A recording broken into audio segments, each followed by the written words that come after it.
Hi everybody, welcome back to my channel. This video is going to be about my tips for you to grow long, strong, healthy hair fast. These actually are tips that worked for me. I've been natural for about 8 or 9 years, and I've had several setbacks. Some were my fault and some were not my fault, but I had to recover, and I say I've done pretty well with recovering. My hair is getting back really long, strong, thick, and healthy, and I found some things that really worked. The list I'm going to read, I'm going to be looking at my notes, and it's in no particular order. They're all important. So the first thing is, don't jump on a bandwagon, and I can't stress this enough because I see so many people that are going natural or have had natural hair, and they just want to do everything that everybody else is doing, and I just really don't recommend that because you have to do what works for you. Everybody's hair is different. I wouldn't recommend going out and jumping and buying every new product line that comes out, because you're gonna be really disappointed and you're gonna waste a lot of money. Just when you find something that works, just stick with it. And it doesn't matter if anybody else, there's some products I use that I don't hear anybody else talking about, but they work for my hair, so I keep using them. The next thing I'm gonna say is trim your ends. And I know everybody says this, but I can't stress this enough, because one thing, because the look of it, scraggly ends, shabby ends, it just looks ugly. Your hair, I don't care how long your hair is, if your ends are raggedy, it doesn't look good. Don't be afraid to trim your hair. It's going to grow back. It's not a big deal. The one thing I will say though is that you don't need to make a plan to say, okay, every 6 months I'm going to trim my ends. You don't have to do that. You trim your ends when they need to be trimmed. If you need to trim your ends in 2 weeks, trim them. If you need to trim your ends in 6 months, trim them. You don't have to make a schedule to do it like that. It's not like you'll never see the growth if every time your hair grows an inch you trim it back off. If it doesn't need it, don't do it. Also, I trim my own hair most of the time. Every now and then I go to the salon, but if you feel comfortable, just trim your own hair. You can just, like they call it, dusting, and it's really easy to do. Like if you have 2-strand twist, you look at it, you see some, like for example, this piece right here needs to be trimmed. Just trim it, snip, you're done. Or if you really know how to cut and you do all this and take the scissors and do all that and stuff, do that too. Or else go ahead and go to a professional, but just keep your ends trimmed. You'll really appreciate it in the long run, I promise. The next thing is detangling, and I know everybody, that's common sense. Everybody knows you need to detangle your hair. Everybody detangles their hair. But what I'm talking about is your method of detangling. I do not recommend detangling your hair while you're mad or in a hurry, because you're going to just rip through your hair and cause more damage and more hair to fall out. I also don't recommend doing it when it's dry. If you wear your hair like in a style for a whole week or 2 weeks or something, and you just take it down, don't start combing your hair. I recommend wetting it, like shampooing it first, putting some conditioner that has some good slip in it, and then detangling your hair after that. I also, as far as the tools that you use what works for you. Almost everybody I know uses a Denman brush except me. I hate the Denman brush. I have 2 other detangling brushes that I feel work way better than a Denman, but that's just me. So do what works for you. I'm gonna do a video on detangling and show you guys my brushes, and I really think they're better. But anyway, another thing, this is not going to be popular with what other natural hair YouTubers say and do, but I say don't wear styles that's going to match your hair all up. If every time you get braids, when you take them out, your hair is all matted and it's practically locked up and everything, and then you detangle it, you lose a lot of hair, why get that style? If when you wear a wash and go, which I know people love wash and goes, is every time you do that, your hair is all matted and tangled and you lose a lot of hair combing it out, don't wear that style. It's okay to wear it. I know you want your hair to look good. You want to be able to wear the hair the way you want to. That's the whole point of growing it long and strong and thick and healthy. But I wouldn't do it as often. If you really want fast hair, I just don't recommend doing that. This is my personal opinion. I do wear wash and go sometimes, but I just don't do it a lot. The other thing is keep your hair moisturized. I know everybody says this. Everybody knows this. But I just can't stress it enough. Dry hair equals damaged hair, equals hair falling out, equals brittle hair, equals ugly hair. So keep it moisturized and use a moisturizer that works for you. Don't jump on bandwagons with that either. If shea butter and coconut oil work for you, continue to use that. Do what works for you. I love water as a moisturizer. It's like the best to me. The other thing is keep it simple. I'm what they call a lazy natural. I don't like too many steps. I don't like using too many different products. I've been kind of messing around with do-it-yourself products, but just know that those do take more time to get that stuff whipped up and whatnot. So if you want to do that, go ahead. Just remember, you're gonna have to find something that you can really stick to. Also, my personal opinion, and I really believe I'm right, is that if you have to use 20 different oils and a growth oil, you're probably not using the right oils. I think you condense that down to like maybe 3 or 4, maybe even 5. But just these people with all these regimens, I mean, if it works, that's fine. I really think you can get the same results without it. Pre-poo, detangle, shampoo, condition, then deep condition, and then use the LCO, LOC, whatever, lock, whatever method, and then do this, and then do that, and then do that, and then do that, and then do that. If I had to do all that stuff to get some long hair, I just be like, you know what, forget it.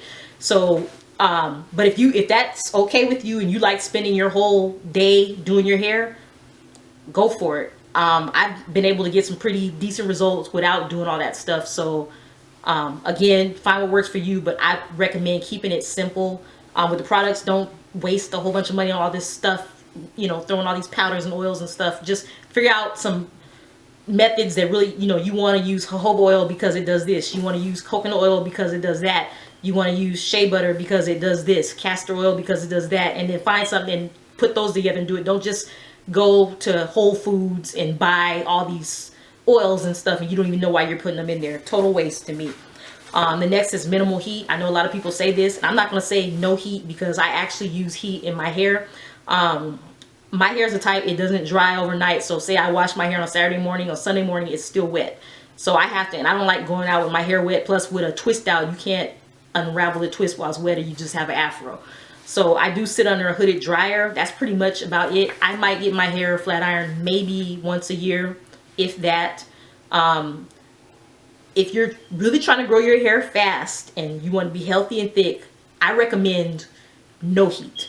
But if you have to use a little heat or your natural likes where your hair is straight or whatever, you can go ahead and blow dry it and flat iron if you want to, but just don't do it often. If you want, say you wear your hair straight, I recommend only getting it flat iron like once a month, if that. I wouldn't, like I wash my hair every week. If you want to wear your hair straight and you got to flat iron it, don't do it once a week. Do it like once a month or something like that. That's what I recommend.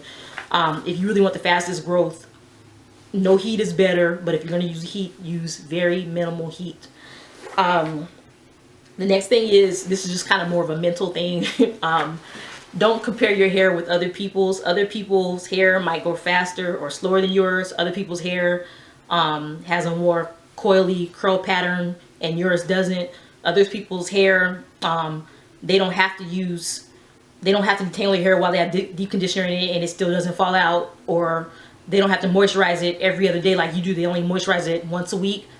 Do what works for you and don't compare your hair to other people's. Your hair is not going to grow at the same rate. Your hair is not going to look the same.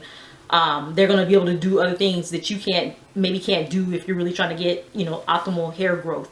Just stick with your hair and work with that and be happy with what you got and make the best of it. The other thing is, this is something that a lot of people say, but I'm going to emphasize it again, and that's wearing protective styles or low manipulation styles. This has really helped me in my hair journey, and this kind of goes back to the detangling for me. I do not like to have to comb my hair a lot, so I don't wear any styles where it's going to get all matted up. I do not like to comb my hair every day. I like styles where I don't really have to do anything, where I can just take a scarf from my head and it's ready. That's what I like, because I don't like doing a whole bunch of steps. It also helps your hair because the more you manipulate it, the more you comb it, the more you brush it, the more you pull it back, the more hair is going to fall out, the more your hair is going to get damaged. So you don't want to do that. Now, when I say protective styles, I don't mean some micro braids where your edges are going to fall out and it's pulled all tight. And I don't mean wearing a style where you're not even taking care of the hair under that. Like, say you want to do wigs or weaves, hey, that's fine. But you still got to take care of your hair underneath. So what I did for my hair and what I still do is I wear my hair in 2-strand twist a lot. Basically, my hair is always in either 2-strand twist or in some kind of form of a twist out. That really works for me because by the time wash day comes, I'm not really going to have to detangle this because I twist it back up at night. Sometimes I don't even do that every night and it still just stays like this. And so I don't have to do a whole lot of detangling. And then plus, if you do, say you do 2-strand twist, you can wear it in the 2-strand twist 1 week, and the next week you can take the twist out and you have a twist out. So you got like 2 styles for one, basically. And that's like not a lot of manipulation on your hair. That's what I recommend, and that's really important. However, I will admit, I know people who wore their hair in wash and goes repeatedly and grew their hair from like a short little afro all the way to, you know, long hair down their back. But your hair might not be the type to be able to handle something like that. So just basically your natural hair journey is going to be trial and error. So you just try things, and if they don't work, move on to something else. Don't look at what other people are doing. Just do what works for you. But anyway, like I said, I've been trying some do-it-yourself products, and I'm going to be posting more videos on that. I actually really do like them. This twist out is using my own product, and it's very soft. There's, I guess it has some kind of hold in it. I didn't put anything like any kind of, you know, gel or anything in it to make it hold, but I mean the twist out turned out really good, so I'm really like proud of myself, and I'm happy about my products. And so I will be showing you how I do that. Also, I've been kind of playing around with some hair growth oils and whatnot, and once, I'm not going to present something to you unless I see that something's really, there's some really good results working for me. So go ahead, if you haven't already, like I said, go ahead and subscribe to my channel and hit the notification button so you get notified whenever I post a new video. And also, if you have some other tips that you've actually done yourself and has helped your hair grow really strong, long, thick, healthy, go ahead and post some comments. And also, I do want to say something else. Everybody doesn't want long hair. I know a lot of people that are natural and they cut their hair all the time, not trimming it because it's damaged, but they actually cut their hair because they want to wear it shorter. They only want it this length, and sometimes that only works right on people. For me, I like my hair to be long because that's just what looks right on me. Plus, I like my hair to always be able to be put in a ponytail because that's like my go-to style. So I keep saying long, but these tips are not even just for long hair. It's really just for healthy hair. So anyway, thanks for watching my video, and I will see you next time.